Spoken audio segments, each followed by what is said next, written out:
Good evening. Welcome to Savva and Wright live tonight. This is not Henry with me. You might have noticed they are not the same person. This is my man, Devo from Mad Sports Network. Devo, how are we doing, mate? You good?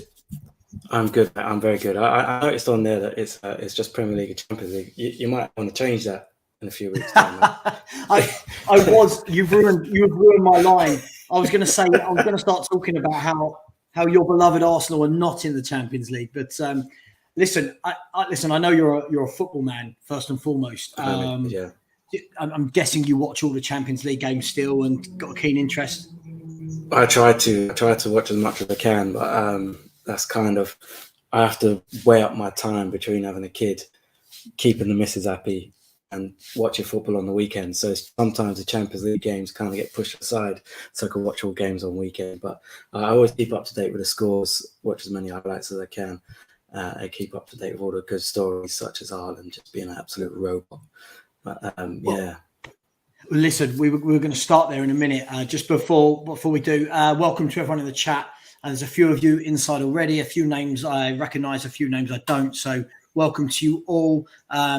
Please put any chats you want in the comments. I will read out as long as they're sensible, not silly.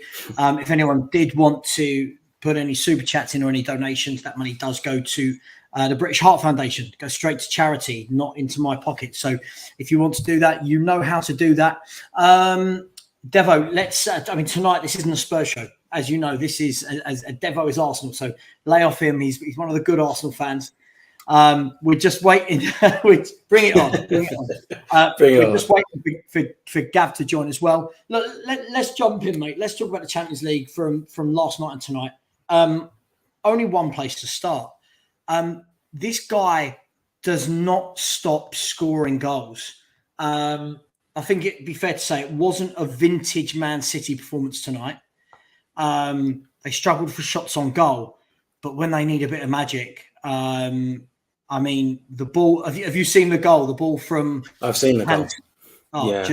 just sensational. Yeah. What do you make of Erling Haaland, mate? What do you make of him? Oh, I'm a massive Erling Haaland fan and have been ever since I saw him for Salzburg. I still, to this day, believe he was created in a laboratory. I do not think he's human. I think he's an android. He just scores goals. It doesn't matter what kind of service you give him. He will make something happen. And he's landed at probably the best club possible for him, where they will put the ball on the plate for him. The kind of quality the likes of Cancelo can give him, De Bruyne, Foden, Mahrez, you can't even get a look in at the moment.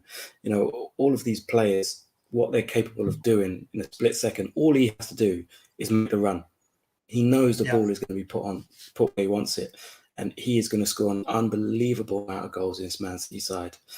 Whether that's enough for them to get what they want in terms of the Champions League, because this, you said it's not a typical Man City performance, but it is quite a typical Man City Champions League performance. Right. It's very rare in the Champions League. They look, like a just all conquering, sweep everyone aside kind of team. They struggle a bit. But would you say then? So a lot of fans, especially in this country, Dev, they all say, "Oh, Premier League's the best league in the world." But for years, Man City do tend to sweep most before them in the Premier League. When they get to those Champions League nights, they still play the pretty football. They still have most of the possession, but the European teams seem to have a way of stifling them more than the Premier League teams do. Why is that? Sometimes I think it's just the European sides tend to not sit back as much. You know, sometimes you get these teams who play against City and they'll sit back and say, right, we know you're going to have the ball more than we are. Come at us and we'll try to pick you off if we can. But they're kind of afraid to commit too many players forward, because obviously if you lose that, you're in trouble. Whereas these European teams just kind of seem to be like, we'll play our game. And I don't know if it's a nervousness around City in the Champions League, where they want it so much that they're a bit, and then Pep has some weird decisions in terms of his team selections as well. So I don't really know the answer to that, to be honest with you. You'd expect them, with the players they've got, the experience they've got, to just take to like a duck to water, really. Yeah, absolutely. Let me bring in the one, the only Gav Mac. He's not wearing his sunglasses. A bit disappointed in that. How are you, Gav? Hello, Gavilar. Can you hear us? Oh, he's having technical issues. Gav, you're having technical. I'm going to remove you. Sort it out. I mean, the last thing I found the Man City Dortmund game, I thought Dortmund played really well. I thought they, not from an attacking unit, because I think if you attack City too much, you do get undone at the back. But I thought they played really well. The 3 substitutions from Pep Guardiola, a luxury to be able to bring on Alvarez, Bernardo Silva and Phil Foden, and it just gave them that bit of energy, mate, didn't it? But indeed. What did you make of that substitution, and then the substitution from the Dortmund manager, where they defended really well and then went to free at the back, and they just it all went wrong? What did you make of that? For me, it's a sign of kind of trying to react to the power or the strength that Man City had coming off the bench. And I think he was a bit like, right, well, they're going to go for it now. We need to shore things up. Let's come away with a point, or let's come away with, just defend what we have. And it backfired.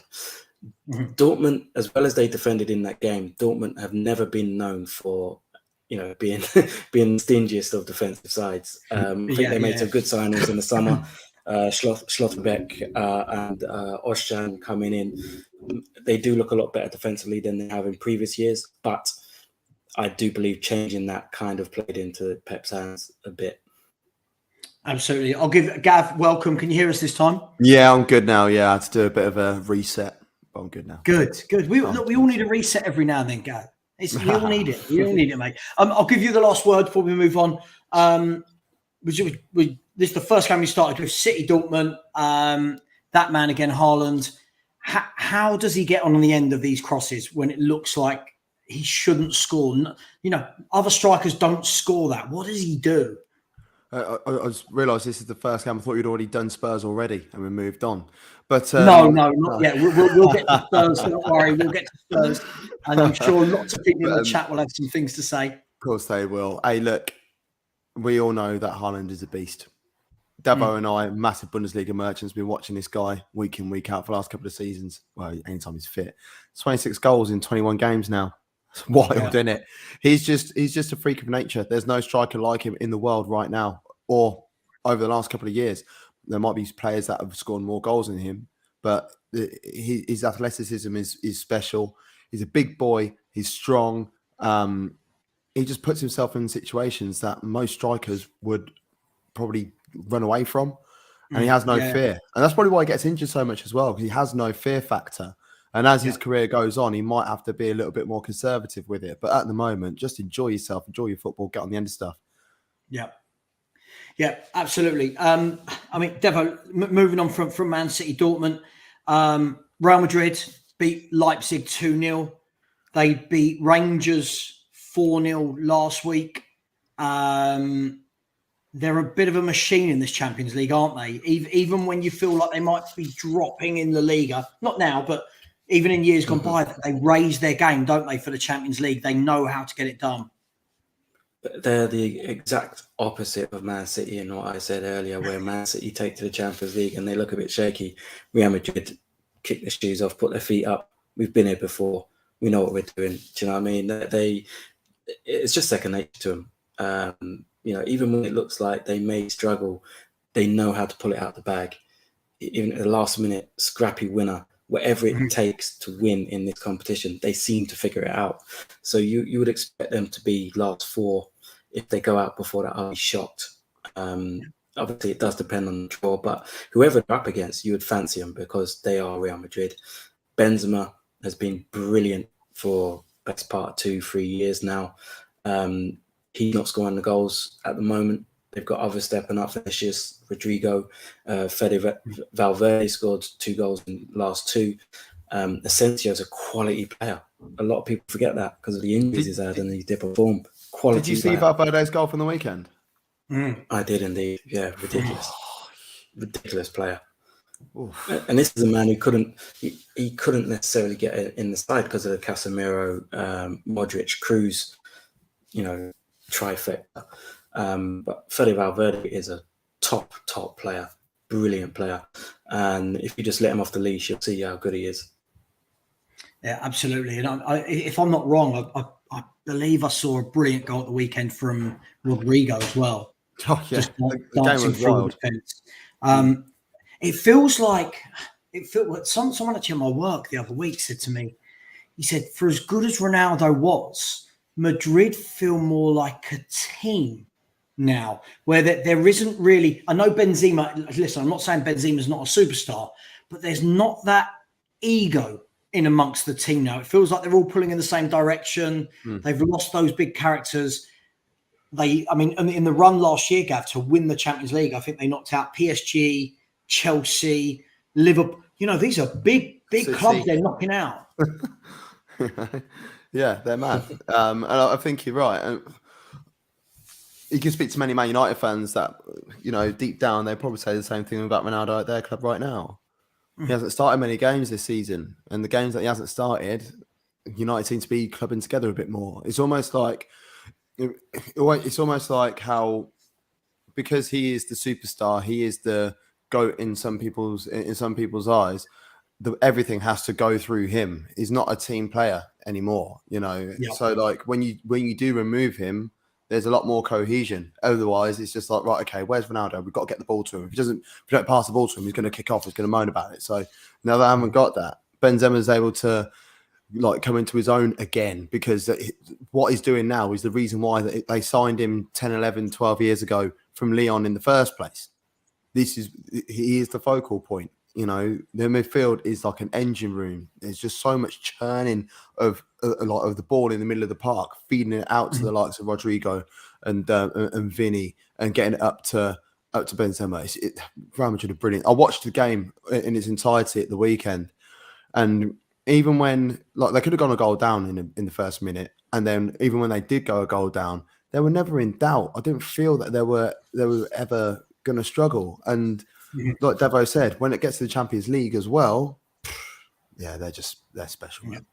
Won't be surprised they won it again. So, a question to both of you then: Do you see Real Madrid as the favourites for the Champions League? Yes. Before a ball's even kicked. To be fair. And okay, let me follow on from that then. Is that due to Real Madrid's history in this competition, or more so the playing squad available to Ancelotti? Squad-wise, I think they are in the top three.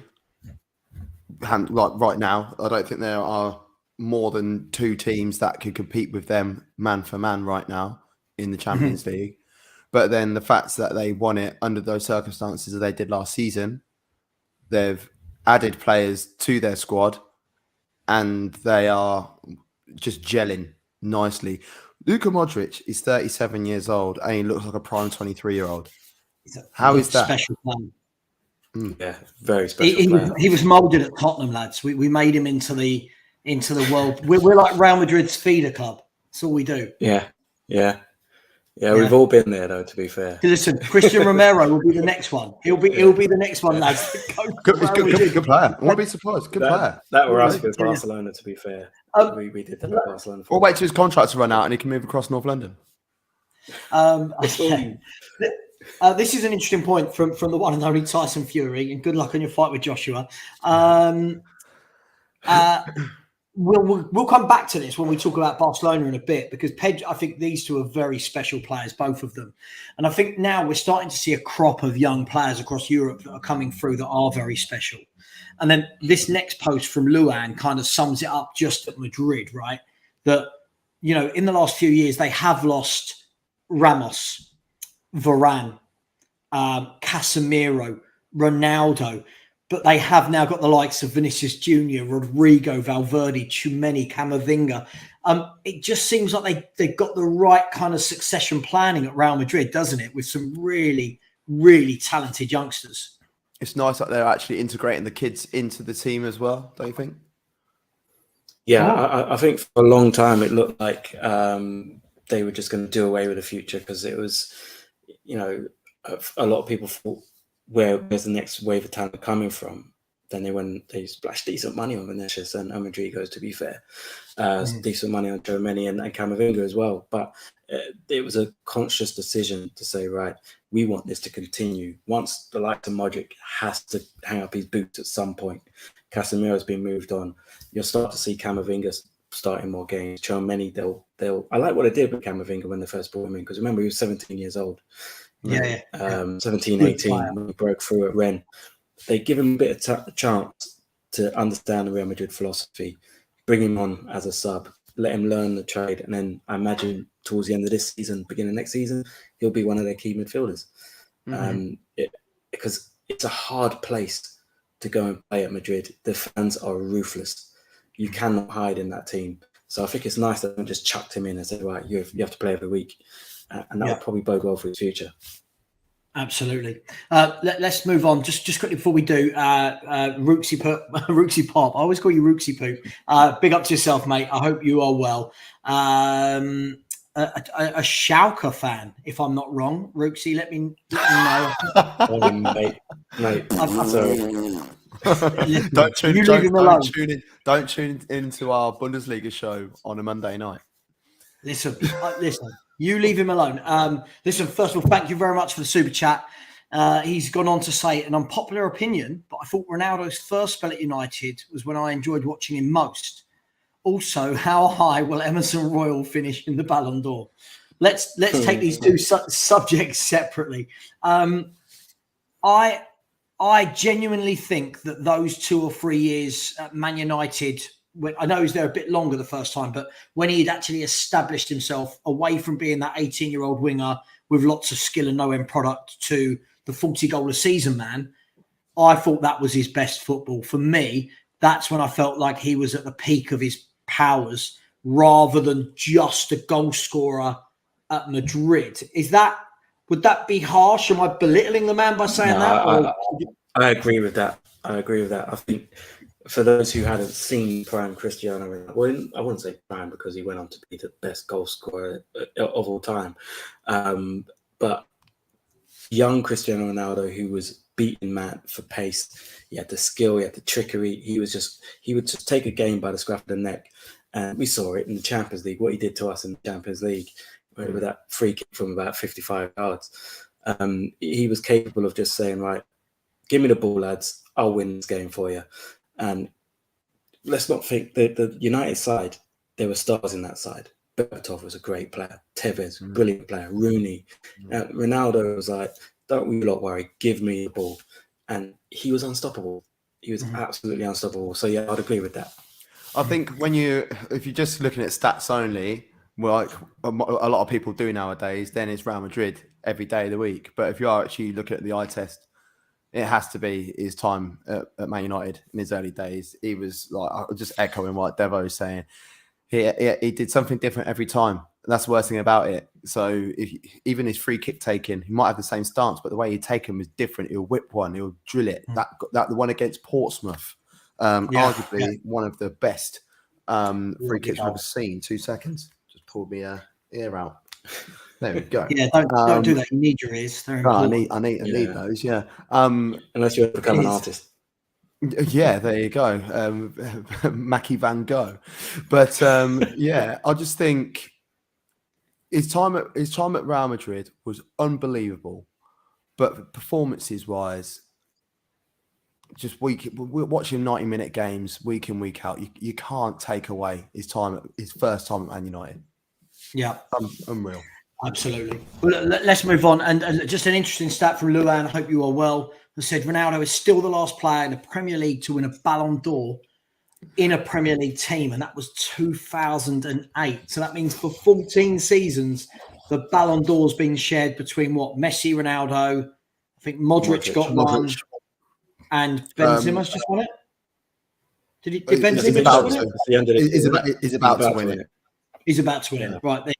I get so confused. There's so many awards now. I've got a feeling this might change. We're not going to go into this. We'll go into this later, but I've got a feeling this might change with Erling Haaland this year. Guys, let's look at the other English teams in the Champions League from over the week. We'll start with, before everyone goes mad at me, we'll start with Chelsea tonight. Chelsea won, Salzburg won. I didn't watch it because I was watching Man City. From what I can see, they had nearly 70% possession, 18 shots to 4. Looked like they were going to win it through a Raheem Sterling goal. Is it right in just saying Potter needs some time? He needs some time to go in there and really stamp his mark on it. Of course. Apparently, like I've been on Twitter before. I came on here. Potter out is trending. Sad wankers, aren't they? I'll swap him for content. Yeah, exactly. Bro, I was watching the goal show tonight rather than watching an individual game as such, just because I was busy and doing other bits and bobs. But Broha almost won it right at the death, and it would have been an assist from Conor Gallagher. So I just loved it. The fact that those two youth products that are coming through, I think Chelsea fans should be really excited and be really happy about this Potter move, because one, he's one of the most progressive managers in world football, not just in English football, in world football. I don't know if you've ever seen his video on coaching, where I can't remember what the name of the Twitter page, Coach's View, I think it is. And it's like an hour-long pod. Go back and try and find it and watch Graham Potter. And my respect levels for him were decent anyway. And this is when he just got his job at Swansea, I think it was, when they recorded it. And I was blown away by this guy. He is a complete mastermind. And the fact that Chelsea fans moan a hell of a lot about youth talent coming through, because up until Mason Mount, was it? The last youth product was John Terry, wasn't it? So if we look at the amount of kids, look at Chelsea fans moan about Billy Gilmore not being part of it. Graham Potter wanted Billy Gilmore. He's just got him on loan at Brighton. Now he's got to wait until the end of the season before we could get him back. He signed him permanently at Brighton. He signed him permanently. Oh, is it a perm job? I thought it was a loan deal. Yeah. That's even worse, isn't it? Is that a buyback? He won't be too upset, though, Gav, will he? When you look at Chelsea's midfield options that he's got there in terms of Kante, Jorginho, Kovacic, Gallagher, Zakaria, Ruben Loftus-Cheek, I'm sure he'll be all right. But the fact, what I'm trying to get at is the fact that Chelsea fans will moan about it, and to be honest, football fans as a whole. So look how many Chelsea have got 75,000 players out on loan. Why aren't you blooding some of this talent through? Colville, Levi Colville, is it? Colville. Championship. He's at Brighton. Season, but now he's at Brighton now. Yeah, he's at Brighton now, but he was in the Championship last season. Yeah. There's so many talented players there that don't get an opportunity, and I feel like someone like Graham Potter will be allowed to give a little bit of freedom to have that, to blood in around the wealth of talent that they've already got there and will bring in. But that's the question, though. Will he be allowed to do all that? It's different. It's different now. The scenes, that's where Tuchel and Todd kind of fell out in that. The transfer dealings apparently wasn't to Tuchel's liking. Will Potter just be in there, being said, right, you're having this player, or will Potter have a say in the transfer? It's an interesting time at Chelsea. But Devo, don't you think that's the difference between a Tuchel and a Potter at this stage? And listen, I'm not saying that Tuchel's a better manager than Potter, but he's vastly more experienced with bigger clubs and bigger egos, right? So if you're a Potter and the manager turns around and goes, right, I've bought you Sterling, I've bought you Cucurella, I've bought you Koulibaly, you go, I'm not used to having players like this, right? I'm liking this. Mm-hmm. Whereas a Tuchel's like, no, I want my own men. I know what I want. Mm-hmm. So don't you think for a few years at least, in Potter, they've got not only a top manager and a top coach, but they've got someone that will not rock the boat and someone that's well-versed in coaching players better rather than just buying better. This is different because, I think so. I think, honestly, we've just had the Abramovich era. That's not here anymore. And Todd Bowley is a new person coming to own the club. Tuchel's already there. If he bought Tuchel in, then I'd understand it. But new owners want their own way of doing things. Same with players, same with managers. When a manager comes in, they want their players in. They want their coaching staff. They want to do it their way. And when everything's fresh, this is the time. I don't think we're going to see managers last an average of 528 days anymore. That is genuine, by the way. The last 14 managers, I think it's 528 days. In the 14 years, sorry. So this is a new dawn for Chelsea. It's unfortunate, if anything, that he wasn't brought in at the beginning of the pre-season. That would have been nice. See what type of players he could have attracted then, or could have had conversations with, which players would be coming and going. But now we've got to run with it until January at least. We'll see how they get on in the league. But the little bits and bobs that I saw from the goal show tonight, they look a lot more comfortable. And Chelsea fans have been begging for 4-2-3-1. They've got it now. Mm. Well, yeah, I mean, it's interesting. Let's just go to some of the comments. I always think it's quite interesting, and you can always tell who someone supports, i.e. my Spurs fans, by the comments that you get. So Luan, who is a Man United fan, has said, I hope these Chelsea fans give Potter time because he's a really class manager. Ken11, who's a Spurs fan, has said Potter will be gone before the end of the season. Luan again has said Potter beat Arsenal with Ostersunds against Wenger's Arsenal. Party after party has said Potter's not a serial winner. Party after party, I don't think anyone's expecting a Brighton manager to be a serial winner. Tyson Fury said the Chelsea way is if you are not getting results, you are out. Potter will flop. I mean, I think that remains to be seen because there's a new chairman, right? For me, lads, I don't know what you felt about this, but yes, it wasn't good for a while under Tuchel, but it almost felt like they've come in, they've whacked a lot of, like, first of all, buying the club for £3.5 billion, then spending near on 300 million in the window. I think it gives them every right to turn around and go, you know what, we're going to start fresh. We're going to bring in our own man. No, I understand that. And I get that. I feel it was that more than anything. But do you guys think Tuchel would have, Devo, do you think Tuchel would have turned it around given time?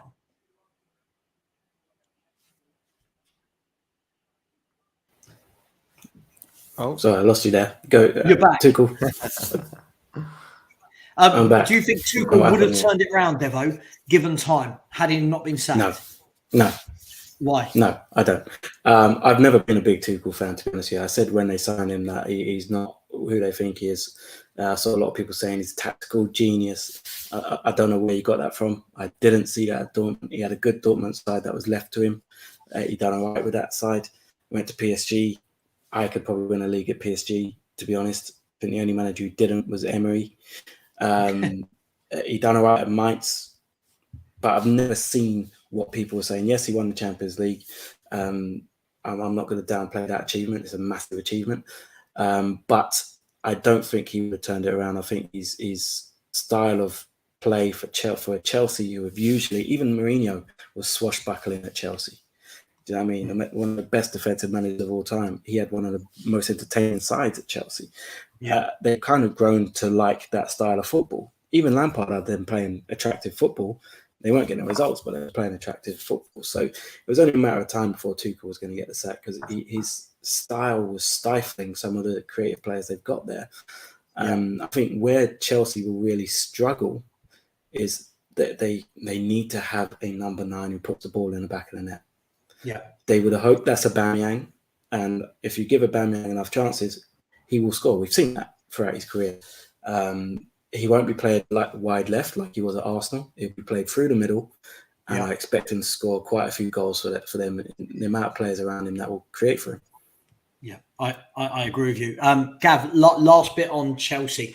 A lot of people are having this kind of conversation in football circles, on social media, etc., about will Potter be respected from players such as Thiago Silva, who's been there, seen it, done it on all levels, by the likes of Raheem Sterling, by the likes of Aubameyang. Do top players like that, will they look and see what he's done and his rise through and respect him? Or do you think there's going to be an element of who's this guy, what's he ever done? What do you reckon? I think the only person that will have that beef is Aubameyang because his attitude frigging stinks.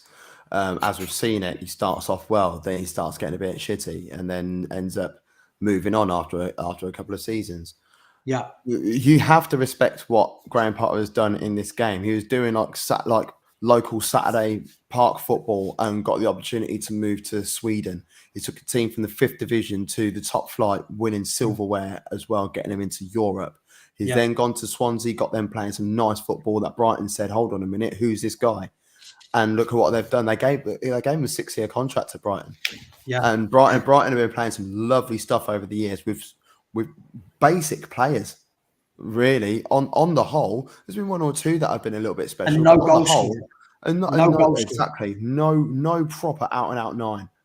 And look what he's been able to achieve. That is something special. If you can't respect that, then what are you even doing? Yeah. See, because I look at it now. Sorry, this will be the really last thing on Chelsea. I look at it and I don't see too many in that Chelsea squad that will have that massive ego. I almost feel that Chelsea need a bit more of that ego. In all honesty, if I'm looking at it from a football fan, not from a Spurs fan, I almost feel like they've not got enough of that nasty anymore that Chelsea used to have with the likes of Makelele, Drogba, Ballack, Terry. You know what I mean? They had some real egos, warriors. Now I feel they need a few more. So I think it might actually work for Potter there. I think he's going to do really well. He says. Yeah, I agree with you. No, I'm with you. Yeah, we'll see. We'll see. Before we move on to the best team in North London that play on a Tuesday or Wednesday night, let's talk about Liverpool. Watford playing the Championship that's fair enough. I was sort of where are coming from? Yeah, sorry. I meant to say Woolwich. You're in Woolwich, aren't you? Let's talk about Liverpool on a serious note. It's been really stop-start for Liverpool, hasn't it, this season? They were written off by many before the season started.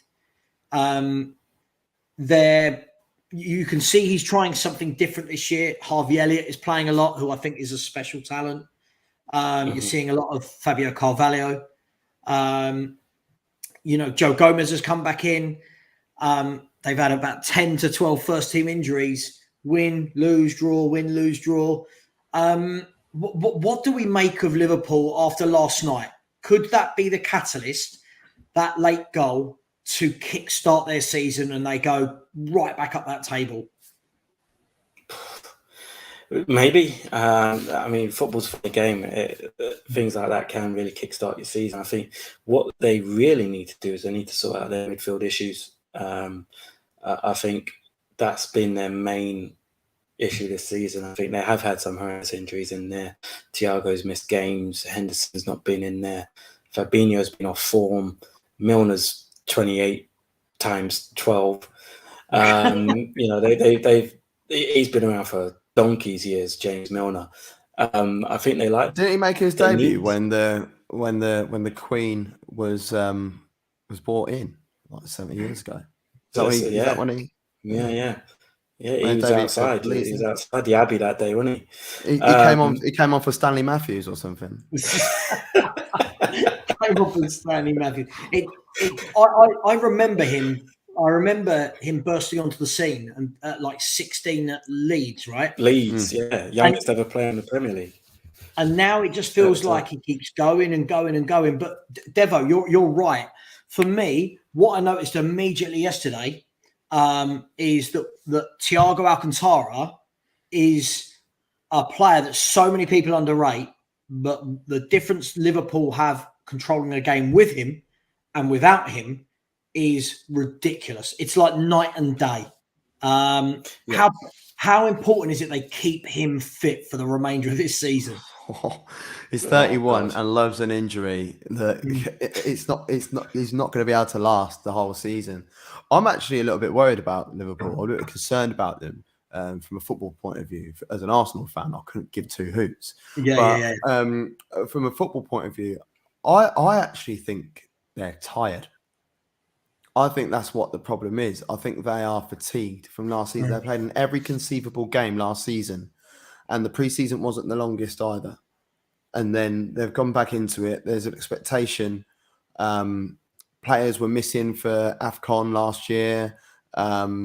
There's internationals and stuff in the way. A lot of their players played a lot of games, and with the injuries in midfield and that as well, I personally think it is a fatigue thing, and it might end up falling bad on Klopp. It's not Klopp's fault. He's trying to get something out of him. Van Dijk don't look like the player he was before.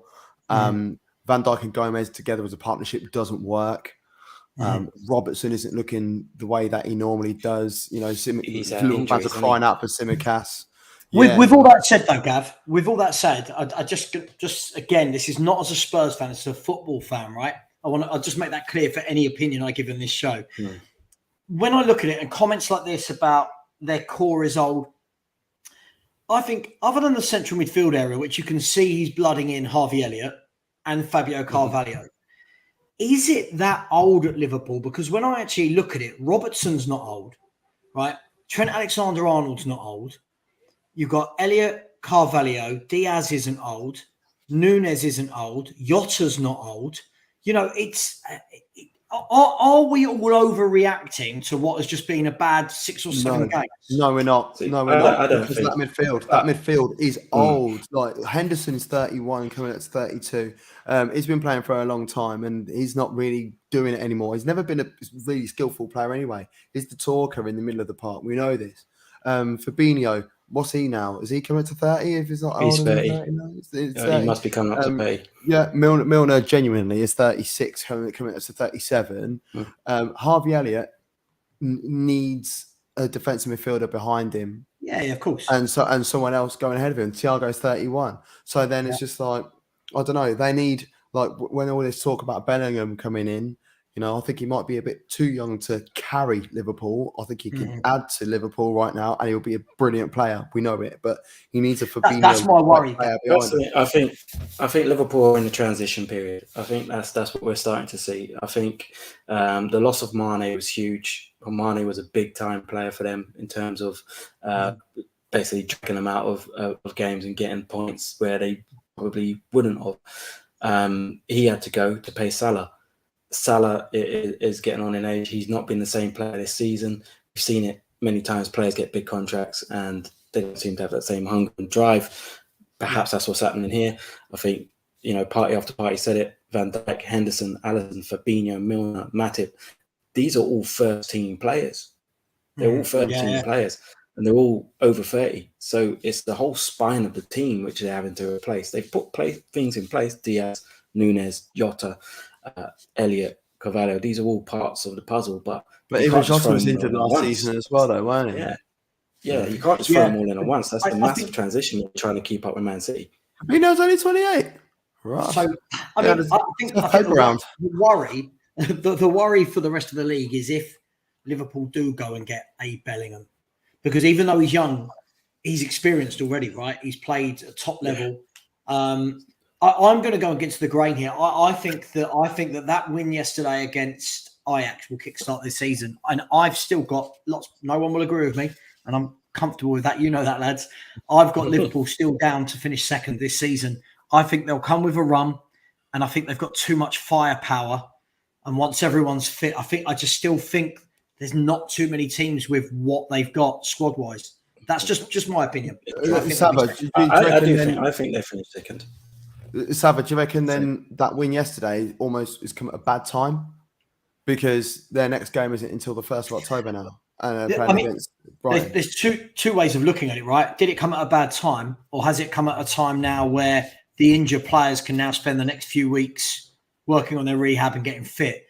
You know, plus we haven't seen Artur in a Liverpool shirt yet. We don't know what the plan is there. Yeah. I don't think they're going to be anywhere near the last few years, but I do think they'll still be second, maybe third. But I just think when you've got the goal power they've got, and players like Van Dijk, you don't have a whole, top players like that don't have whole seasons of bad form. They have patches of form, but he'll be back. Excuse me. Is there any chance of Liverpool winning the Champions League? No. I think there is. I think the Champions League is, and people always give me stick for saying this, but I think the Champions League at the end of the day is a knockout competition. Yeah. Anything can happen. I think that's why for me it's harder to win the Premier League because you have to be consistent over 38 games. Champions League, you get through your group, depending on the luck of the draw, and then it's what happens over 180 minutes. So anyone can technically, theoretically win it. If you put it like that, then of course they have a chance of winning it because they're in it, you know. But I don't see them doing it over 2 legs. I don't See, see them doing this anything is what I like always say, that. Devo. For me, I feel especially 6 games into a season, and this doesn't just apply to Liverpool. This applies to Chelsea, to Man United. Cream rises, right? You know, teams have bad seasons, but in general, the cream does rise to the top, right? And I truly believe the top 6 will be the exact same top 6 as last season. I'm not saying it will definitely be in the same order, but I think it will definitely. Look, we're 6 games in. I think by the time we get to 10 games in this Premier League, the top 6 will be the top 6 for the season. And they will start to pull away. Because I think we talk about the Premier League being really, really strong. I don't think after that it is. I don't think there is that strength anymore that there was throughout the league. But my point to this was I feel to write teams off after 6 games, especially when they've got that history that Man City have got, that Liverpool have got, that Chelsea have got, excuse me, plus the squads they've got. I just think teams like that will find their form and they will go on runs. And I think you know, we need to be careful who we write off. But if I was to say to you both now, Liverpool, where are they finishing? Gav? 4th. Hello? Second. I agree. I think do they'll finish agree. second. And I think Spurs will be 4th. And I still think Chelsea will have too much once they get sorted. I think they'll be 3rd. And Leeds will win the league. Moving on. No, I don't know. I've got the Premier League table in front of me, and I can see someone snipping that and be like, "Oh, who's this knobhead that thinks that Leeds are going to win the league?" I get it all the time. Listen, I've been very consistent with my Premier League prediction. It's not changed from the beginning of the summer to the end of the summer. It is what it is. Let's talk about Gav's internet. Pay the bills, Gav. Pay the bills. I'll chuck you a tenner. Let's talk, Devo, about. I don't know if you watched it yesterday. Tottenham away at Sporting Lisbon. So my team away at Sporting Lisbon. I did a stream the other day, and the number of people in the chat completely belittling a team like Sporting Lisbon. We're going to win 4-0. We're going to win 5-1. Son will score a hat-trick. Kane will get 2. Blah, blah, blah, blah, blah, blah. We'll have too much for them. And they dominated the ball. They played all the football, and they got the 2-0 win. What did you make of it? I didn't see the game, unfortunately. I've seen the goals. I've seen 1 or 2 little clips. But I was guilty of overlooking Sporting Lisbon. In their first game against Leverkusen, I thought Leverkusen would, do them. And they beat Leverkusen 3-0. So I was wrong then. I was wrong again last night. I didn't think Spurs would lose that game. But from what I could see on Twitter, Spurs fans not very happy with the performance. Pretty poor performance, especially in the first half. And then obviously in the second half, you got hit with 2 really late goals. It's not looking good for Spurs at the moment. I haven't been impressed with them really this season. There's not been a match where I've looked at Spurs and thought they look really good. That's my concern. It was a televised. There was a televised game in the league I watched, and you had, I think, 3 chances and scored all of them, but had none of the ball. I think you can't play like that week in, week out. Expect to win all these games. Something's not right with Son. He doesn't look the same player. Kulusevski's lost his place by the seams of it. I don't think he was playing badly, but it seems like he's lost his place. Maybe his pressure to play. You know why he's lost his place? You know why he's lost his place? 60 million? I think it's because he wants to get Richarlison into the team because he's 60 million, and it's easier to drop Kulusevski than it is Kane or Son, no matter how Kane or Son are playing. And I feel like the Spurs team really lacks something when Kulusevski doesn't play. He's dynamic. He's one of those players. He's one of those players I really like where the ball goes to his feet and it's glued to his feet. And I don't think there's enough players like that anymore, with that close control and that ability to drift past the player and cut inside. Gav, did you see the Spurs Sporting game? No, I was at darts. I played darts on Tuesday. I don't know, but I've gone back and watched the highlights. And But it's not even the highlights of that game. It's echoing what we were talking about in our little group chat earlier today, weren't we? About Spurs are just not exciting to watch. They're horrible to watch, actually. Games that you win, it's like, oh bloody hell, how do we get away with that? Yeah. I look at games at the back end of last season, like for instance, like the Burnley game, like 1-0. It's just uninspiring. It's only really the Southampton game this season where you've turned it on a little bit, but you went a goal down in that as well. So it's almost like that was the kick up the arse that you needed in order to get things moving. Yeah. And that you can't get, as I said, like, you can't do that for the rest of the season.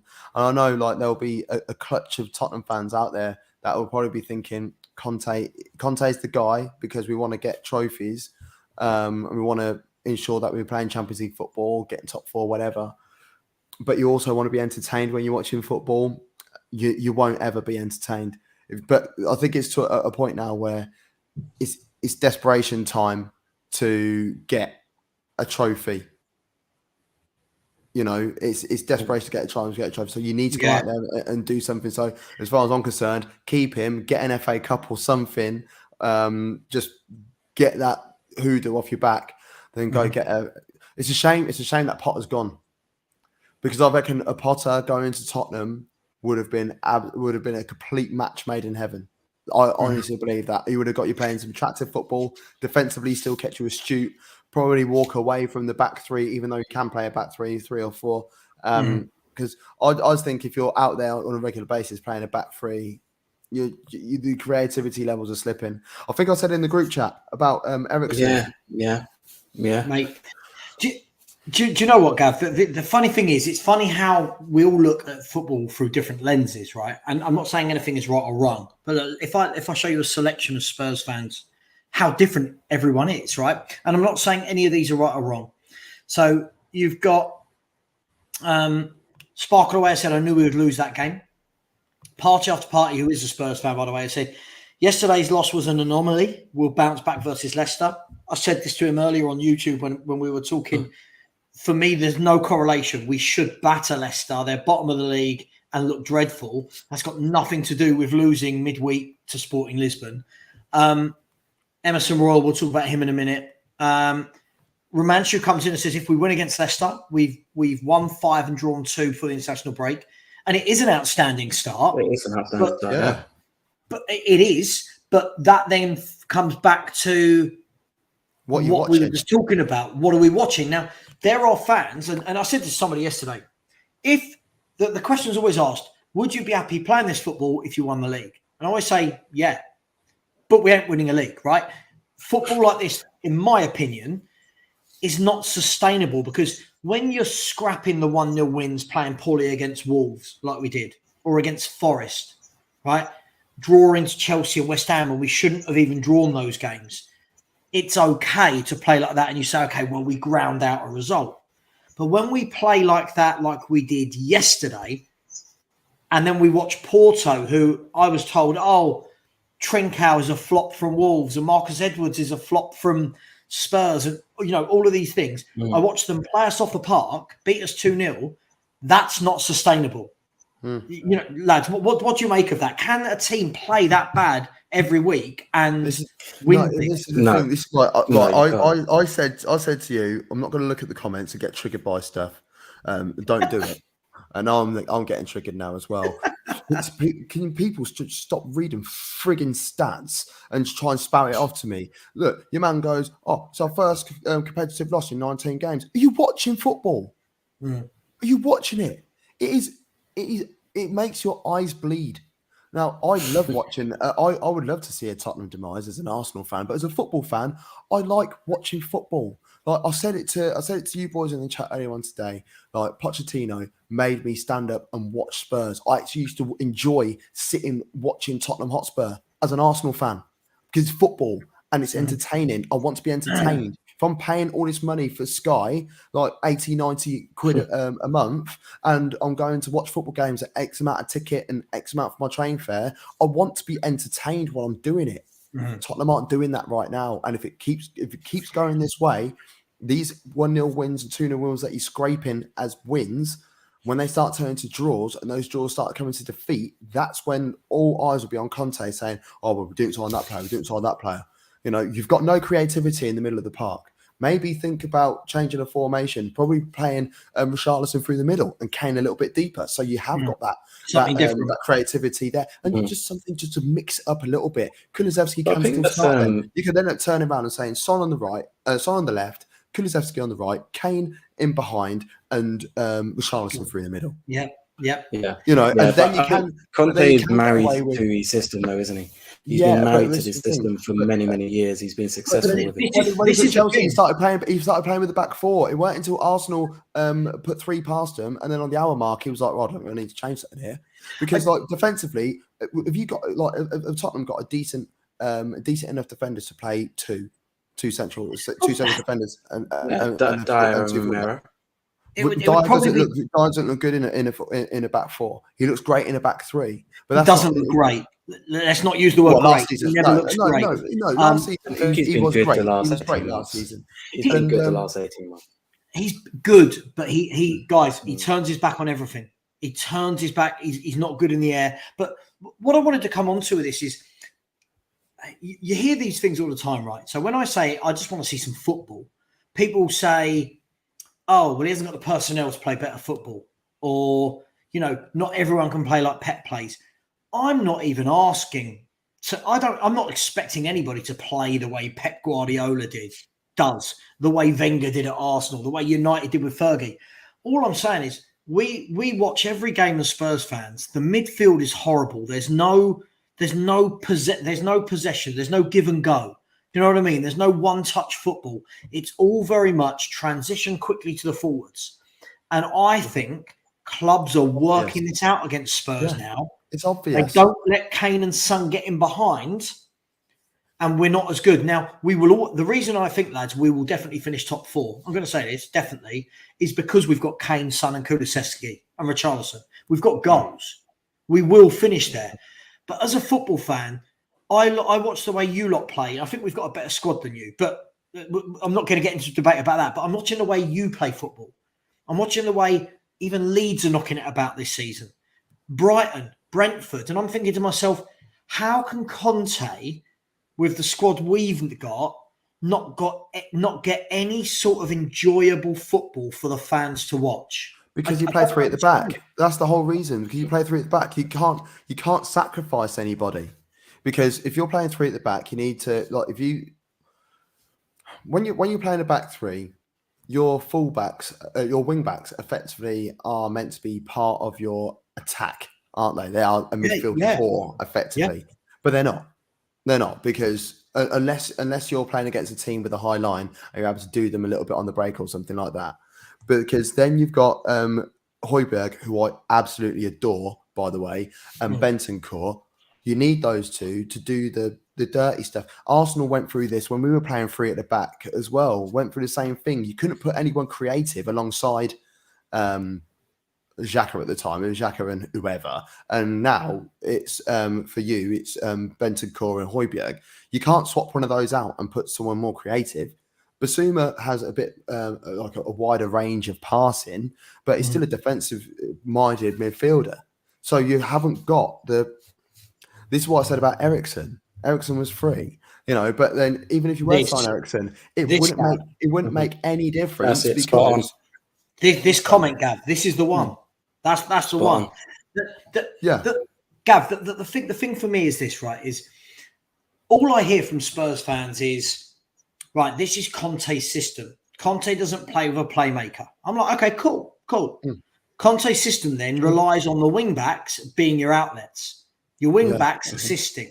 Now, we went out and got that with a 33-year-old Perisic, who it remains to be seen how many games he'll play. But we didn't go out and do anything on the right wing back side. So we're playing with... Well, you have, but he's not playing him. Jed Spence, I know he's young. He's young, but surely he can offer you more. Sorry, I thought I heard my child. Surely, Devo, listen, of that, I'm not doubting, because Emerson Royal's the worst footballer I've ever seen play the game of football, and I include when I've played 5-a-side with my boys. Right, he is dreadful. But not great. The point was, everyone said that is how a Conte team plays. Yet in the summer, you'd think, okay, the first things we're going to do then, if this is how a Conte team plays, is go and buy a top centre half that can bring the ball out, right, to play alongside Romero and Dyer. We're going to go and buy a proper right wing back and someone in the middle that can. I'm not saying they have to be a playmaker. Just mix it up a little bit. Do you know what I mean? Somebody that gets a bit of tempo, gets the ball, looks forward. Højbjerg and Bentancur together, it is painful. I'm not saying they're bad players. I think they're both great, but if you're playing 4-2-3-1, they are the perfect pair that you want. Correct. But you're not playing 4-2-3-1. You're playing Correct. three at the back, and this is what I'm saying. You're lacking. There was no one. You can't. It doesn't matter. You could bring in the best. You can have Odegaard at first if you like, but he will not change your midfield because it's. But he wouldn't be able to make any difference to the way you're doing things. Bruno Fernandes, bring him in. It's not going to make a difference because you don't. The system that Conte plays does not suit anyone who has a level, a decent football IQ and a decent level of creativity. Essentially, simple as that. And until then, you just have to suck it and absorb it and just enjoy boring football and just grind out 1-0 and 2-0 wins. The funny thing is, Gav, is like, like party after party in the chat. What makes me laugh is he'll come back next week when we've beaten Leicester, because I truly believe we will. And he'll go, see, everything's great. Now, the thing is, for me, I don't go from game to game, as you know. I look at the bigger picture. And for me as a football fan, and I'm not going to tell you how much I've spent on my ticket for Saturday, right? For the amount we're charged to watch Spurs, I think it's okay to turn around and say, as a football fan, I don't enjoy the style of play. Do I enjoy if we beat Leicester? Of course. But it's okay, right, to say I don't enjoy it. I don't enjoy this manager's style. How many times you walk away from a game and be like, yeah, we won that game, but fuck me, that was boring. Yeah. That's fine. We're allowed to say that. Mm-hmm. Or we're allowed to say, oh, we got beat 1-0 today, but we were bloody unlucky because we played some amazing stuff. Right. You're allowed to say that. Well, Spurs fans haven't been able to say that for ages. Like, even under Nuno. Like, the last time a Spurs fan was able to turn around to me, apart from when you beat us at your place, I thought you were good that day. I thought you were very good, actually, that day. Mm-hmm. Other than that, I can't think of a fantastic, like a run of 2 or 3 games where Spurs were absolutely fantastic since Poch left. It's correct. And do you know what's even more worrying, guys, is there seems to be this theme of every first half we are diabolical. Every first half. Now, do you know what? What I keep hearing is this. I keep hearing, the sign of a good team is when you're not playing well and winning.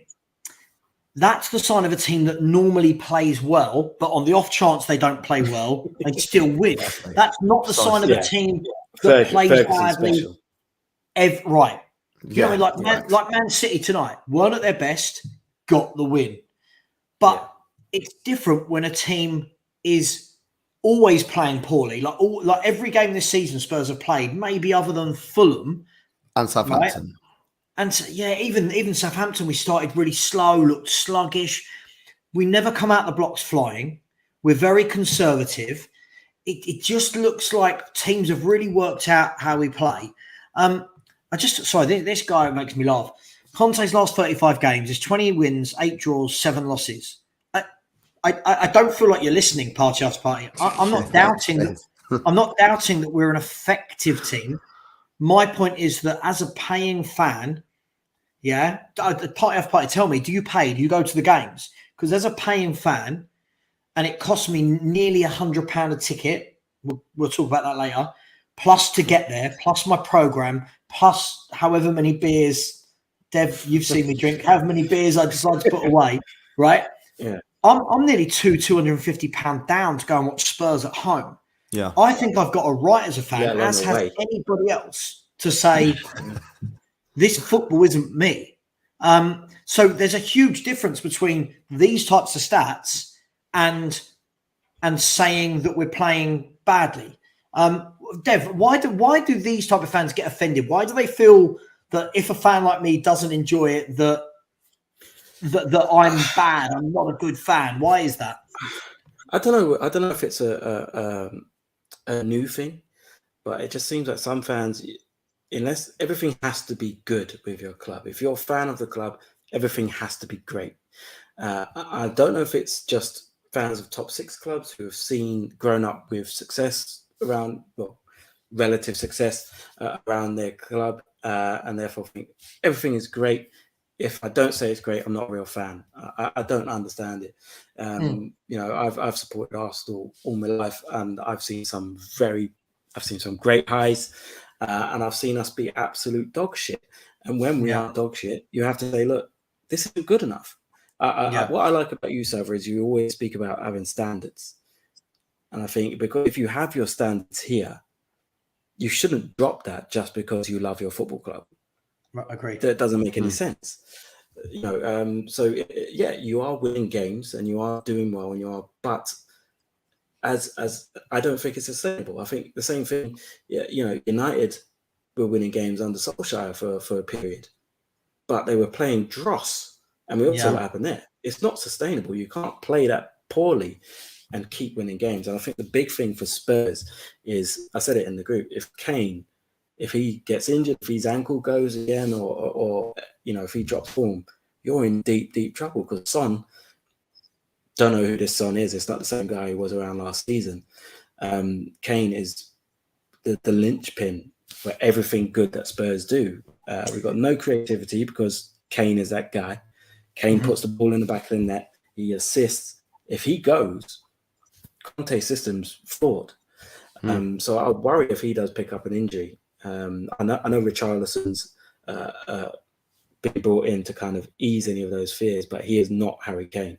He is not going to offer what Harry Kane can. So you want to hope this is the thing, Devo. I think what a lot of people don't understand, I've said this for years, when people want to have this Son v Kane debate, who's more important, I've said this for years.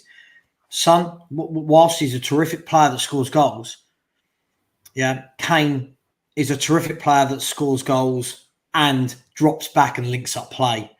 And what I've noticed is more and more in this Conte system, Kane is dropping to the halfway line to come and get the ball because no one can get it to him. And then we lose him up front. And for me, look, I love what Conte's done in terms of making us difficult to beat. I like that he's given us some sort of, we've lost that fragility.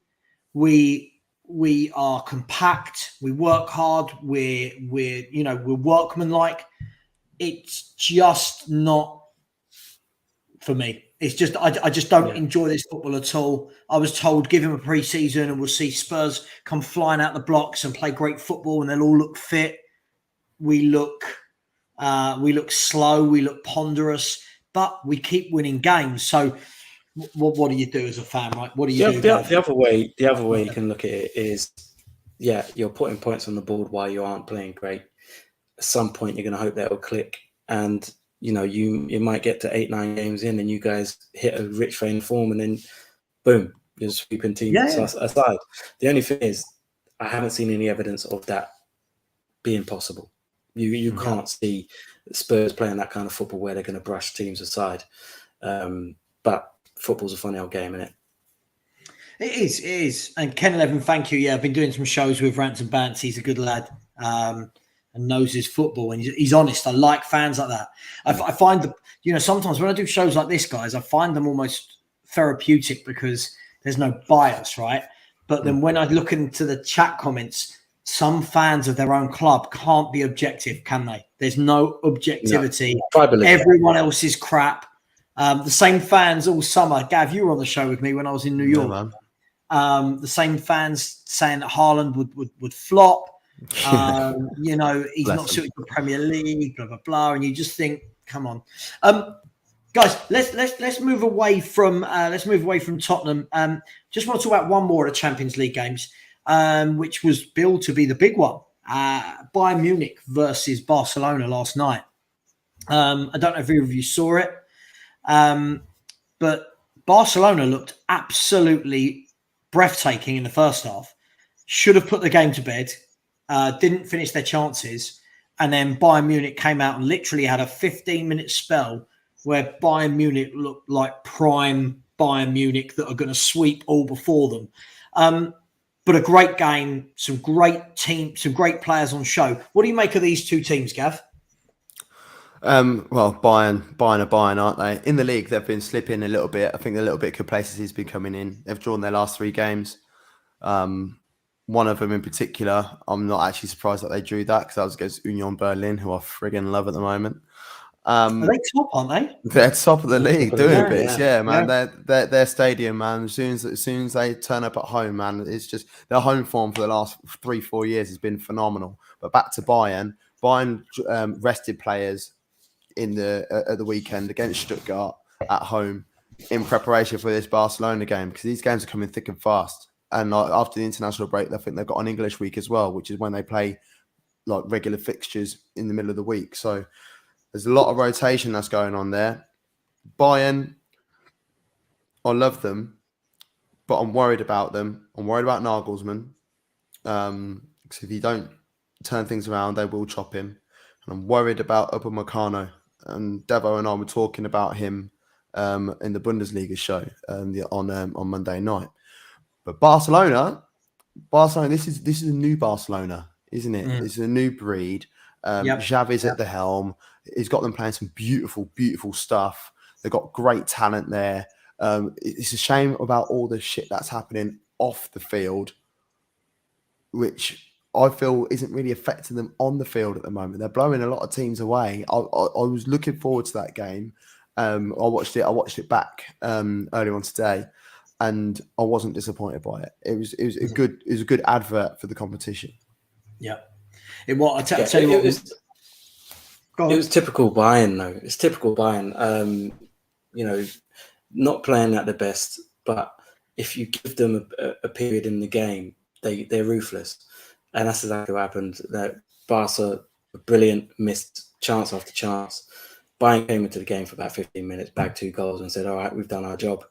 And that's the difference. Barcelona are trying to find their feet. They're trying to find their identity again under Xavi, and they've got like really good young talent coming through. Pedri, Gavi, Fati. What they got? All of them. But they're all brilliant young talent, and along with obviously Lewandowski, who has had better games. Maybe it's the occasion got to him, but I expect Barcelona to get better as the season goes on. I expect Bayern to go deep into this competition as they usually do. As Gav rightly said, they are struggling at the moment, but they will always find a way. They'll always find a way. They'll come good at one point, and they'll start smashing teams 5-6 soon. I tell you what, it did do, Dev. When I watched that game last night, because it followed the Spurs game, and it made me realise we are miles. Like when you look at these teams and you look at every player, how comfortable they are on the ball.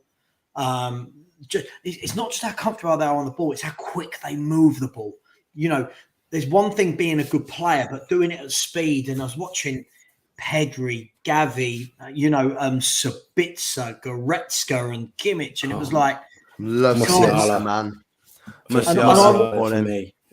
What a player! I'm watching Royal, Bentancur, Højbjerg, and thinking, "Oh my god! Like this is we're miles away." But can you see either of those two winning it? Bayern of the third. What I said about the top 3 to win it. For me, it's Bayern. I do think City are in there this time. I really do. Bayern, City, and Real Madrid. They're the 3. The best of the rest, if you want to call it. If there's another 5 or 6 clubs that could go on and win it, and actually have a genuine chance, Barcelona are definitely one of those teams. Yeah. I think the only games that they'll lose up until at least the quarterfinals will be against Bayern. Mm-hmm. Yeah, I mean, one of the teams I wanted to talk to you about this, Dev, is and I've got a real conflict in my mind with this lot is PSG.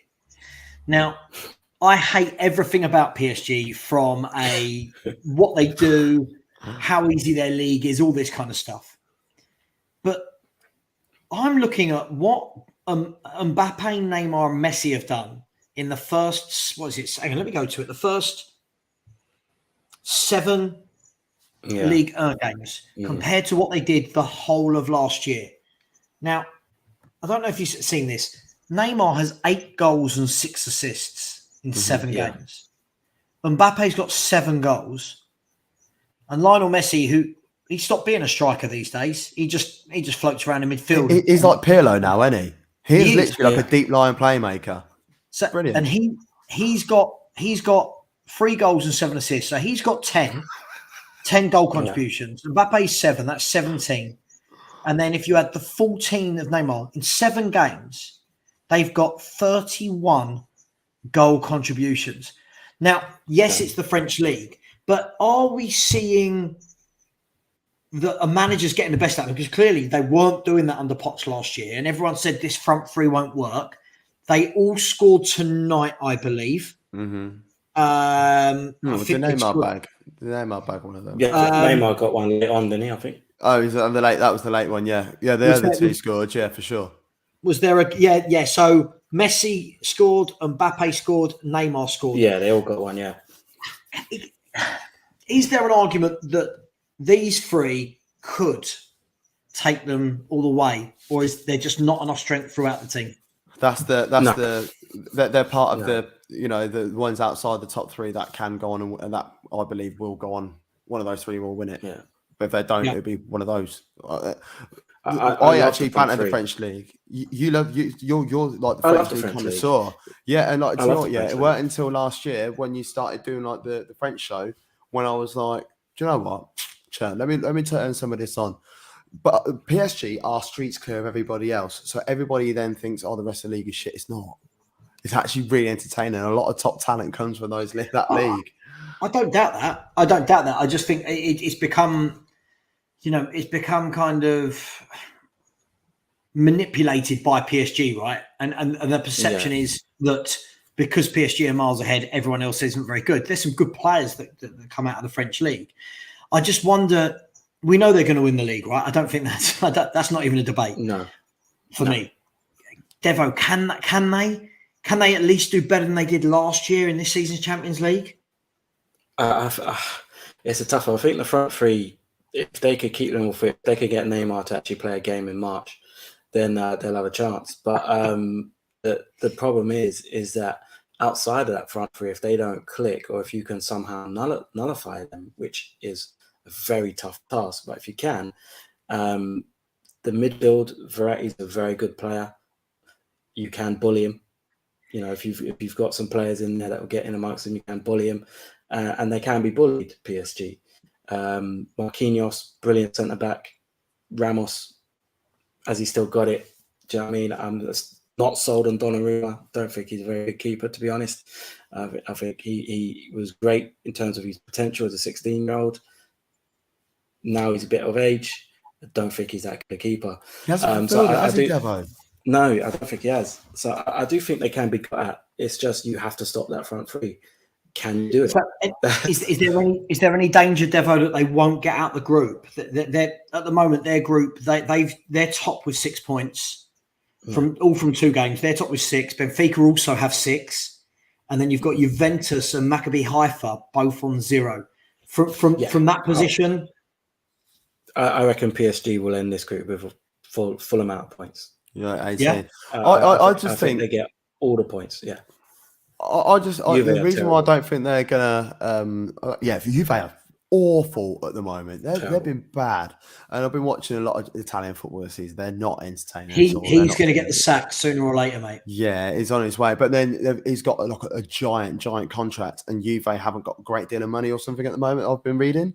So I think he's got like 5 years left on his deal or something like that. So they've got no choice. They're going to have to either suffer a massive L and then potentially be playing Serie B football again. If they do, I hope that Palermo would have got out the league by then. Or they're going to have to just stick with him. With PSG, I worry that they're blowing the league away so much that their feet might come off the gas a little bit. So when it does get to the latter end of the season, when the league is already wrapped up, I don't think they've got enough. Messi, I think, has got it. Neymar, I think, has got it. but I don't think the rest of them have got. And Ramos, like the more senior guys. Yeah. I think they've got the winner's mentality to be like, no, here we go. Whereas I think the others have got the more, we're winning, we're all right. And then, I don't think there's enough of a balance there. So I don't see them going any further than the quarters. Okay, let's move on from the Champions League. Just before we talk about this weekend's Premier League fixtures, I saw this today. The comment that's on the screen. So Todd Bowley coming in, chucking around his weight and his money, and he's talking about an all-star game, North versus South. I don't want to go too deep into this, but it's very American. What do you think about it? And how many goals would the Northern team win by? See, it depends on how you do it, because if you just allow it to be free reign, it would just be Liverpool and Man City against the rest. I think if it's done properly, and I think he did say that the money would be used for the lower part of the football pyramid. So throughout the EFL clubs, whatever money's raised, you can pump it back into the Football League. I think that's a great idea. I think if you do it correctly, so you do it, good one, Wayne. If you do it so that it's over, let's say FA Cup weekend, like in America's NFL, the All-Star game is done the week before the Super Bowl, but teams involved in the Super Bowl don't have players in the All-Star game, so they can't play. So whoever's in the FA Cup final can't have players. The rest, you have two players from each side, so everyone's represented, North, East, South. Bit of fun. Do it on FA Cup weekend or something. Raise some money for the Football League. I think it's a decent idea. People say, you don't want players playing together. They play together international. These players don't hate each other like they did back in the day. You couldn't imagine it's changed. Rio Ferdinand and those guys playing alongside the Arsenal boys back in the day. Now they're all mates off pitch anyway. Do you know what I mean? People look at them and they all go out clubbing together and whatever else. They all live next door to each other. They don't care. Their kids go to the same school. Because, for instance, Van Dijk and Kevin De Bruyne's kids go to the same school. They see each other every day at school gates. So it's just, there's no. Imagine dropping your kid off and you just see Van Dijk and De Bruyne having a little chat over in the corner. With the plastic cup of coffee. There's two things that I want to see happening. Americanized, but I love American sport. I know Devo's a massive advocate of American sport as well. This All-Star game, if you want to call it that, I think it's a brilliant idea. I look at the amount of clubs that are struggling. We look at the likes of Bury. In fact, my mate, my battery's going to die on my phone. My mate, he tweeted a list of grounds that he's been to as a Northampton Town fan that no longer play in the Football League, and he lists off about 20 teams. And one of them was Oldham, and Oldham used to play in the Premier League. And they're into the abyss. We've lost York, we've lost Chester, we lost Scarborough, we lost Darlington, we lost Bury, losing Macclesfield. These are in terms of finances, Rushden and Diamonds. We've lost all these. Where's that money gone? Where can we recoup it? If something like this could pump it back into the system, keep those teams afloat, keep the heritage, keep the fans and stuff.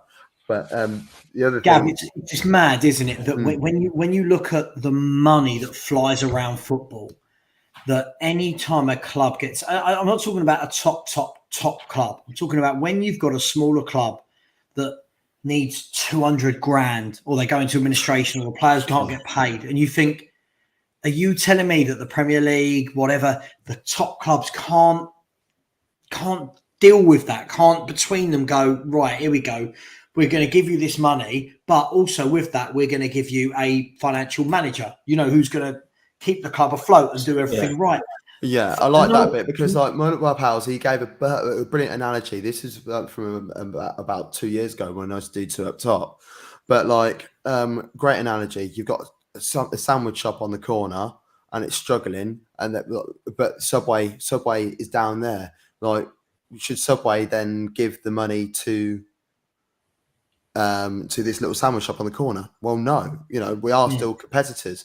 That's why I like the idea of this, because this money is being generated for them. It's a pot for them.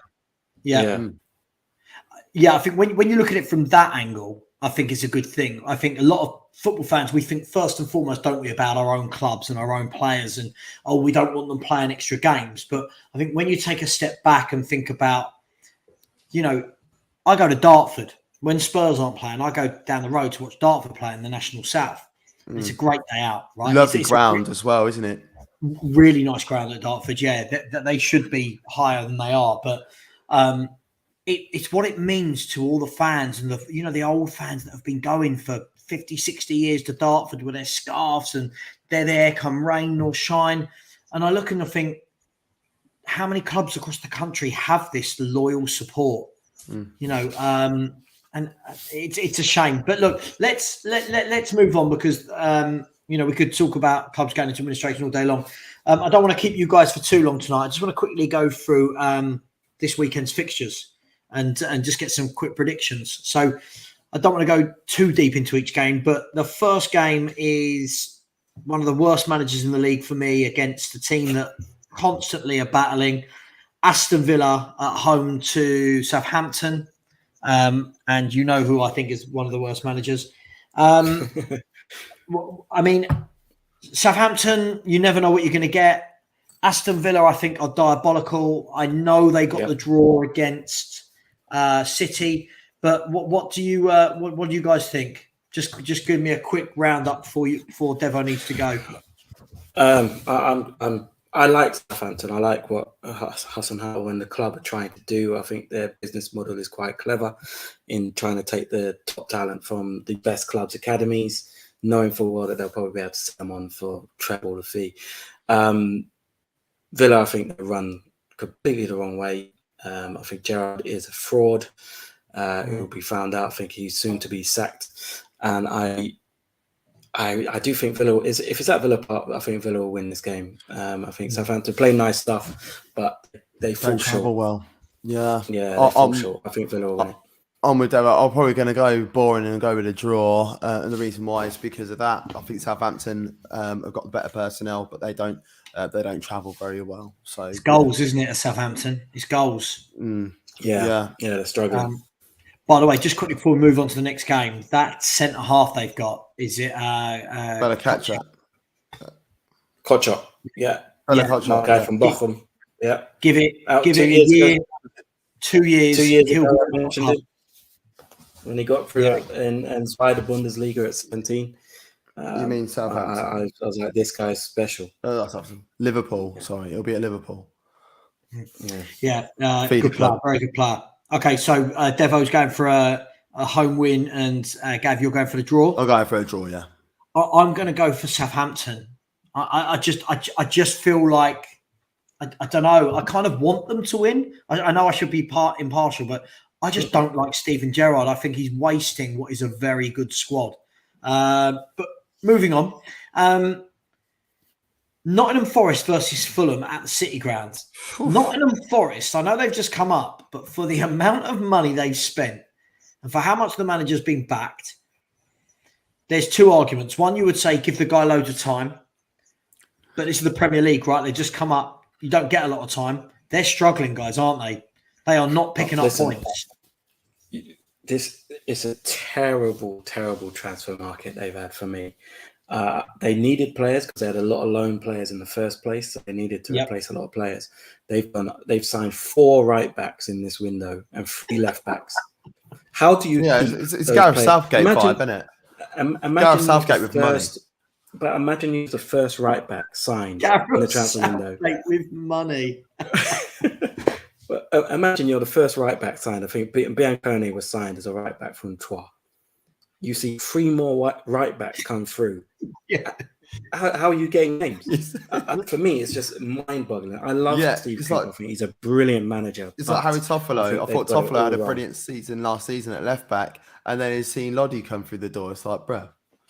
So they bought in Bianconi.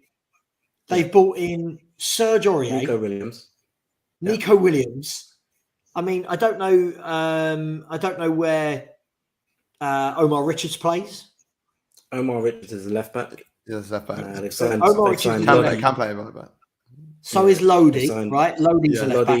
Harry Toffolo. I love Harry Toffolo, man. I unbelievable. watched a lot of him last year. Incredible. There's a chick I was seeing. She Incredible was transport like business. family with a Huddersfield Town player. So I used to get a lot of Huddersfield access and that. I was watching Toffolo. Toffolo's baller, man. Shame he's so old. Yeah, good player. Was he 28, I think? So But, come on, then. Forest at home, Gav. Fulham away. Fulham are brilliant. Fulham win this game. Really Fulham well. win this game. Forest are doing exactly what Fulham did 2 seasons ago. Bought in way too many players, and they're not going to have enough time to gel. But if you think about it, the net come in, if you want to call it that, is only 8 players because they lost 21 and bought in 29. So they've actually got a squad now. It's just crazy, though, isn't it? It doesn't. It feels like it was any player that was offered to Forest. The owner's gone, yeah, we'll have him. Yeah, but he's also done some dodgy business where he's bought in players for Olympiacos via Nottingham Forest. Yeah, I think 2 or 3 of those were bought in and then shipped off to Olympiacos. Some dodgy dealings, but I think Fulham win that. Yeah, just quickly, I agree with this. If they were in the market for right backs, I just wish they had taken Emerson Royale, the worst player in the Premier League. Would you rather have Aurier back or? Oh, Gav, I've never seen you play. I'd take you at right back. No, I'm a left back. I'll play left full back, bruv. I'm not about that. Gav, You're better than Royal. Gav, my dad's been dead 34 years. I'd have him at right back for Spurs over Emerson Royale. I cannot stand the bloke. I think he is everything wrong with footballers now. He is Instagram flash, all these videos. Look at me, these little clips of him doing a back heel in a game. He is shit. Worst player I've ever seen at Spurs, bar none. Moving on. Sorry, just quickly. So Devo, what do you think? Fulham. Forest? Fulham. Yeah, Fulham. Okay. Clean house. Fulham away win. Next one's interesting. Wolves. Wolves at home to Man City. Wolves love. Is Diego Costa fit? Is Diego Costa fit? He hasn't played since January. So. He's not played since January. It's going to take a bit of time. Wolves don't score goals.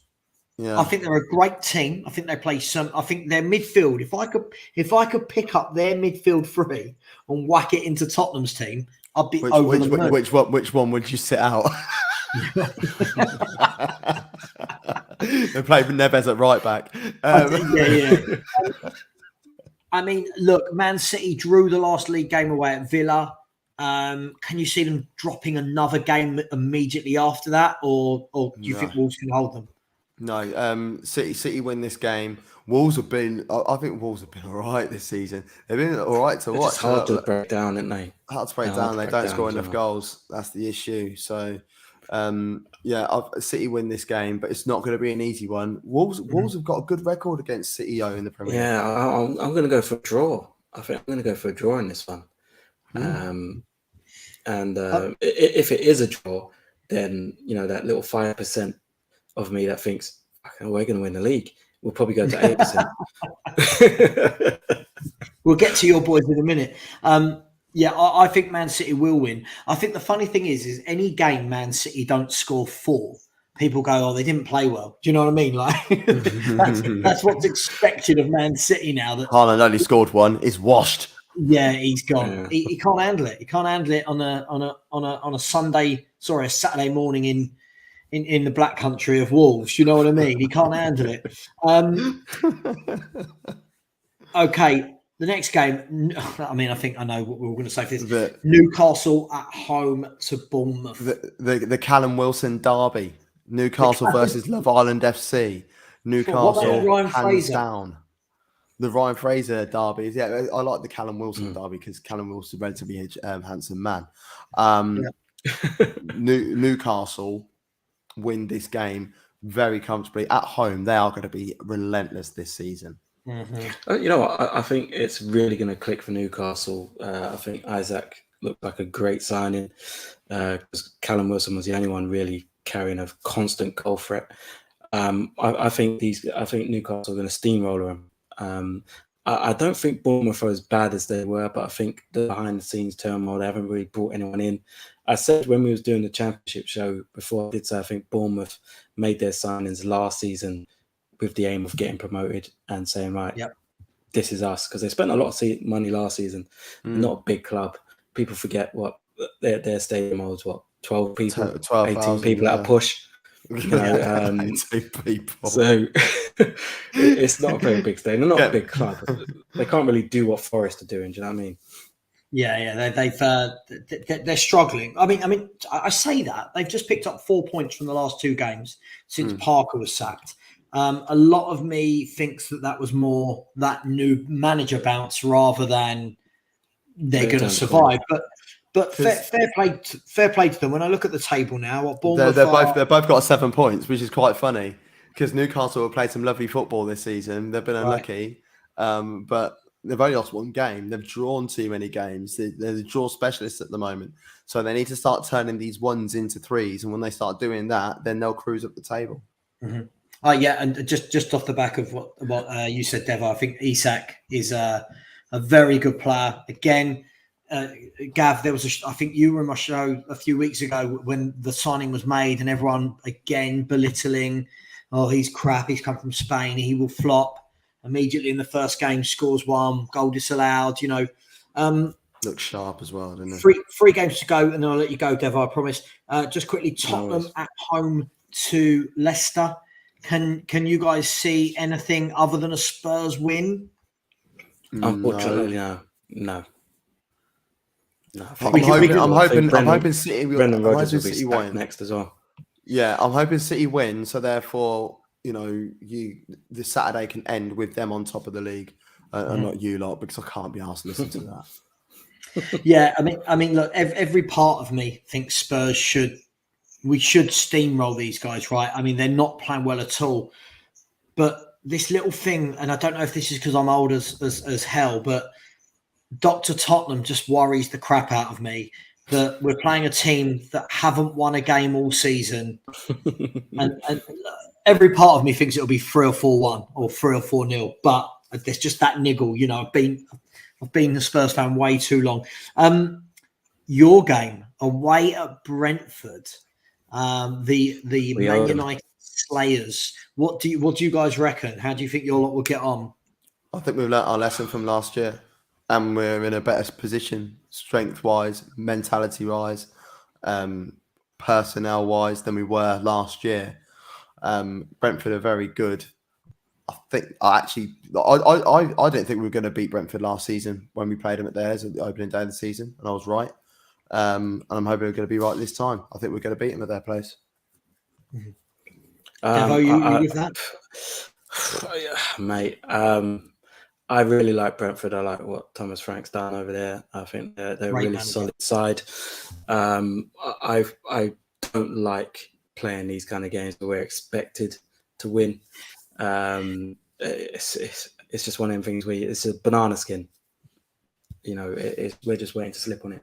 I think the first 15, 20 minutes, we've started well pretty much every game this season. If we do that again, we have to put the ball in the back of the net, because if it gets to the stroke of half time and it's 0-0, we usually have a little bit of a wobble. If we go 1-0 up in that first 15 minutes, I think we win this comfortably. If we're going in towards half time and it's 0-0, I think we struggle. I think we will come away with a point. See, the interesting thing is it will be 7 games into the season. If you do win, 18 points from 21 will see you just so far in front of 7th downwards that you kind of almost guarantee yourself Europe. And I know that sounds silly so early on, but once you get into that stride and you're putting points on the table, it affords teams that opportunity to not have to win week in, week out. I mean, you'll have 18 points and Brentford will be back on 9. So already you'd be 9 points clear of a good Brentford team in 7 league games. So I think you'll win. I do. I think having lost at Man United, I think your players will be up for it. I just think you've just got to be wary of Ivan Toney, right? He looks a proper handful. Thomas Partey's back as well. He's back. And Arsenal are a completely different team when he's in the team and when he's not. So I think that's going to be a massive difference. But yeah, I think Tony. I think that'll be a massive test for Saliba, who's been pretty solid this season. But Tony will test him massively. And I think Gabriel needs to keep his head. Yeah, because you've seen it where he is a bit shaky. So if we can just stay composed at the back, I think we'll keep Tony quiet. To be fair, if we can, we just have to stop that service getting into him. I mean, you'll have a lot of the ball, right? You guys do. You play. I hate saying it. You guys play some good stuff, and it looks like what he's implementing is working. I think the big thing for you guys is because everyone said, "Oh, the first tough game you played, you lost." It's now you don't want that to now snowball into, "Oh, well, you've now played two good teams and lost them both." And don't get me wrong. I'm not sitting as a Spurs fan. I'm sitting there. I don't think we've beaten anybody of note. We've beaten nobody of note either. And the Spurs fans are going mad about our start to the season. So far, we've beaten the two promoted teams, Southampton and somebody will have a go at me, and Fulham, Southampton, and Wolves. Forest. Oh no, you said Forest. Two promoted teams. So we beat the two promoted teams, Forest and Fulham, and then we beat Southampton and Wolves. It's not really, but it'll be an interesting game. Last game, it's the David Moyes derby. Everton at home to West Ham. Mm-hmm. Everton are shocking. I don't care if they drew against Liverpool. What a shocking team, a shocking manager. West Ham have got the same amount of points as them. They've scored 3 goals in 6 games. Is it too early? Is it too early, lads, to say if one of these managers loses, they're in trouble? Probably more Lampard than Moyes, who's got credit. More Lampard than Moyes. More Lampard than Moyes. Especially at home. But I think they were good against Liverpool. I think that's the best they looked all season against Liverpool. Yeah. Maybe it's the occasion, but I think they looked decent. I think they probably should have won that game, by all accounts. But Lampard is a terrible manager. The club is run terribly. The transfer dealings have been horrible. West Ham brought in some really good players. I hope Paqueta plays because he is a class player. Scamacca needs to start playing games. As you said, they've only scored 3 goals or whatever it is. West Ham. They've brought in all this talent. They've been on the bench. He's been coming with the same team from last season. Bring in Scamacca, bring in Cornet, bring in Paqueta. Just go at Everton. Everton are fragile. If they do that, I think West Ham win the game. If not, I can see Lampard getting 3 points. Yeah, the Tony Cottee derby. This one. How old are you? Man. I'm 35, aren't I? You know, but I know me stuff. I had him in my sticker album back in the day. You know, of course you did. When it was still Merlin before they went back to Panini. But no, I think this is West Ham's time to click. They've got a bloody good side. I think they've had their scares and their kick at the backside. It's time for them to cook now. And I think Everton will still be buoyed up by their victory in the 0-0 draw against Liverpool. That they've burnt Pickford's out as well, isn't he? Yeah, they've burnt their credits for the season. Yeah, so Begovic between the sticks. There'll be I can't see Everton doing anything at all. They're going down. What are Everton? Shocking club. Embarrassment to society. What are Everton? What are Everton? Honestly, I think the interesting thing is, Devo, what you just said there is, I think West Ham have signed some good players. And the best man at my wedding actually, he's a West Ham fan. It's a nightmare when they're doing well because he just messages me with the word massive about 1 million times. But he keeps saying, he's like, this squad desperately needed life breathed into it. It desperately needed more bodies. He's gone and got Emerson Palmieri. He's gone and got the centre back. He's gone and got Paqueta and Scamacca. And he's like, hardly any of them are playing. He's like, get them in. Get them in. What is he waiting for? What condition have they arrived in?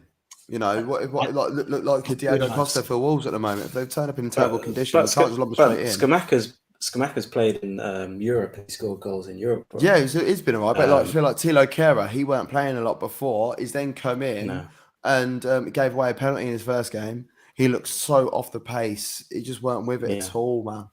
So I mean, this isn't true, is it? West Ham don't have any creditable defenders. Zuma's a good defender. Zuma's a very good centre back. I like that guy they bought. Ben Johnson. Ben Johnson. I can't ever pronounce his name. Aguero, the new centre half. Oh, Gerd. Yeah, he got himself injured, didn't he? I know he's injured. He got himself injured. They signed another centre back as well, didn't they? Don't worry. This is just Spurs fans. Spurs fans aren't allowed to say anything nice about any other club. It's an age thing, guys. Yeah. I am going to leave it there. We're all old. We all need sleep. You two have got children. Someone's asked where to find us. Are you able to copy that and stick that on a little bubble? Okay. Hang on. Yeah, I can. In a little bubble, and everyone can see it. In a Bibli. Good man. Do you know what? I can definitely do it like that. You could. Just like that. Oy. Like that. Listen, lots of people have said throughout the show, great guests. Listen, these are the only two Arsenal fans that I will speak to in the world. I think they're very much on my wavelength in terms of more football fans first and foremost. And guys, I'm not saying you're old, because I think Devo, you're close to my age. You're a tiny bit younger, Gav, but I think as you get older, you start to look at football very differently to when you're younger and everything is just centered around your own team and you can't see out that bubble. So look, it's been great having you guys on. I love your perspective on football. Look, let's do this again very, very soon. Nice one. Appreciate it. Thanks for having us on. Cheers for having us. Always a pleasure. Thank you to everyone in the chat. Thank you, Rooksy, for the super chat as well. I will be back on, I don't even know the day. I'll be back on Friday afternoon for the Q&A session, where I invite fans on to talk about whatever they want. As long as they're dressed, as long as they've got their camera on and a name, you can come on, say what you want. So I will see you then. And as always, come on, you Spurs.